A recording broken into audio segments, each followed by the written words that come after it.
Welcome Prince institute students. आज हम आपको लीगल मैटर दे रहे हैं। बहुत विचारणीय विषय है कि तमिलनाडु में कस्टोडियल डेथ हुई है पिता और पुत्र की। ये द हिंदू एडिटोरियल 26 जून से हम दे रहे हैं और इसमें जो पिता और पुत्र की मृत्यु हुई है वो लॉकडाउन के दौरान सिर्फ दुकान खोल लेने की वजह से, एक टाइमिंग मिसमैच होने की वजह से पुलिस ने गिरफ्तार किया और कस्टडी में उनकी डेथ हो गई, जिसके खिलाफ प्रदर्शन काफ़ी चले और उसमें पुलिस की नाकामयाबी हमारे सामने आई।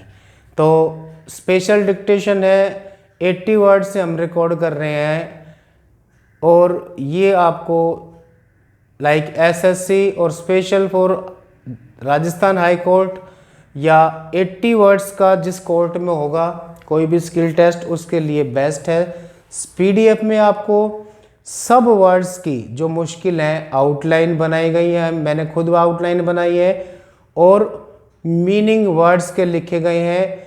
मैटर जब आप लीगल लिखते हैं तो समझना होगा कि आपका किस तरह का मैटर आएगा, वर्ड्स की मीनिंग आपको आने चाहिए, आप उसमें फिर ज़्यादा दिक्कत नहीं आएगी। तो हम स्टार्ट करते हैं 80 वर्ड से minute legal dictation the Hindu news. Ready, start. The heading is senseless deaths on Tamil Nadu custodial deaths. Start. TN's custodial deaths flag the failure to have guidelines to handle lockdown violations. Even for a country as insured to custodial violence as India, the death of a father's son due arrested for a lockdown violation in Tamil Nadu is distressing. Senseless.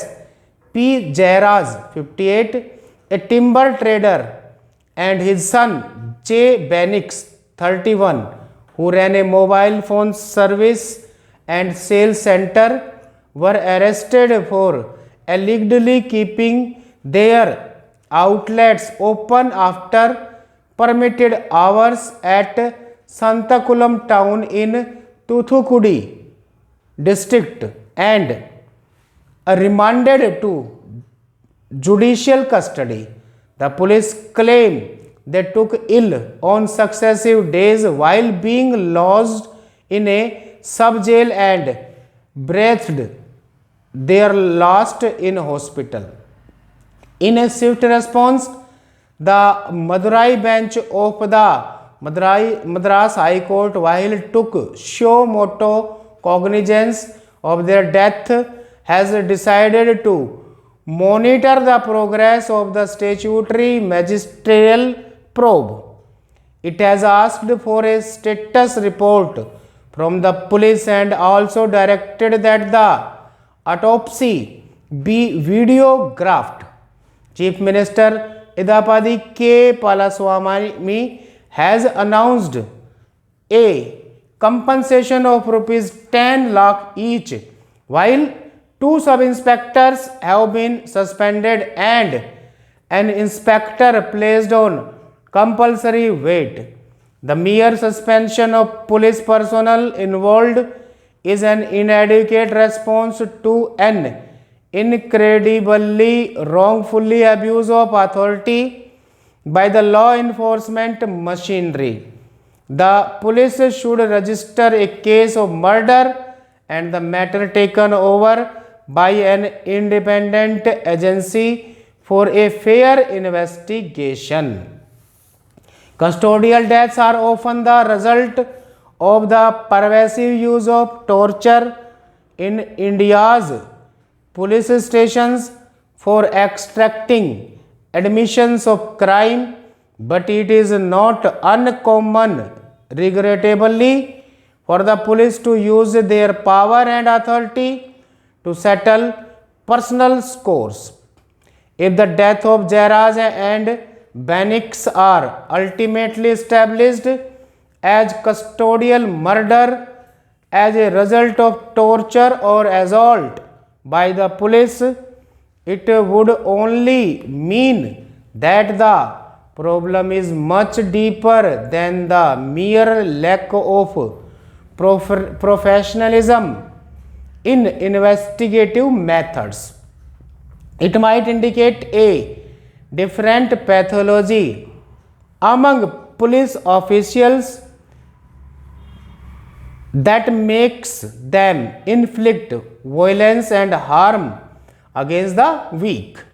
Since the early days of the current lockdown, there have been innumerable reports, often backed by video footage, of the police and officials attacking citizens in the name of enforcing restrictions and awarding personalized punishment on violators, and sometimes kicking and overturning carts containing items for sale.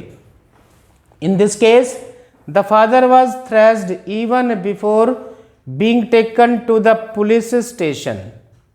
Their offense would have only attracted Section 188 of IPC for disobeying the time restrictions ordered by a public servant, but they were also booked under Section 383 extortion by threat and Section 506 subsection 2 criminal intimidation.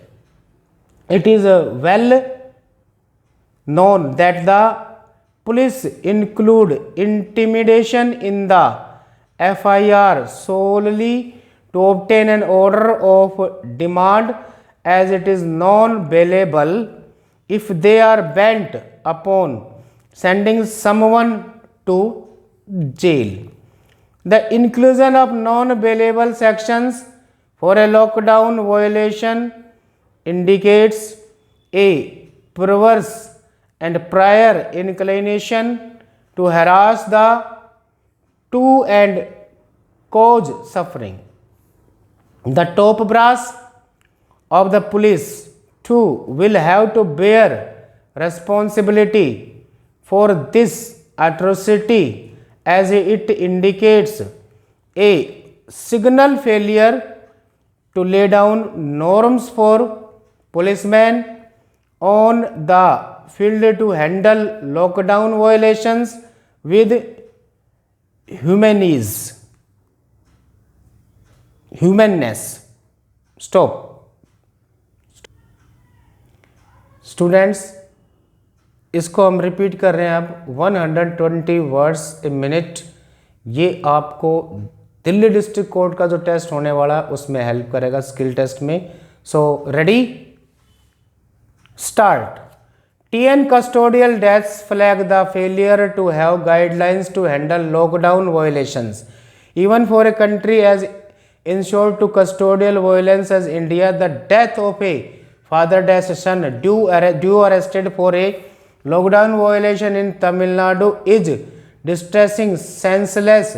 P. Jairaj, 58, a timber trader, and his son J. Benix, 31, who ran a mobile phone service and sales center, were arrested for illegally keeping their outlets open after permitted hours at Santakulam town in Thoothukudi district and remanded to judicial custody. The police claim they took ill on successive days while being lodged in a sub-jail and breathed their last in hospital. In a swift response, the Madurai bench of the Madras High Court, which took suo motu cognizance of their death, has decided to monitor the progress of the statutory magistrate probe. It has asked for a status report from the police and also directed that the autopsy by videographed. Chief Minister Edapadi K. Palaniswamy has announced a compensation of 10 lakh each, while 2 sub-inspectors have been suspended and an inspector placed on compulsory wait. The mere suspension of police personnel involved is an inadequate response to an incredibly wrongful abuse of authority by the law enforcement machinery. The police should register a case of murder and the matter taken over by an independent agency for a fair investigation. Custodial deaths are often the result of the pervasive use of torture in India's police stations for extracting admissions of crime, but it is not uncommon, regrettably, for the police to use their power and authority to settle personal scores. If the deaths of Jairas and Benix are ultimately established as custodial murder as a result of torture and assault by the police, it would only mean that the problem is much deeper than the mere lack of professionalism in investigative methods. It might indicate a different pathology among police officials that makes them inflict violence and harm against the weak.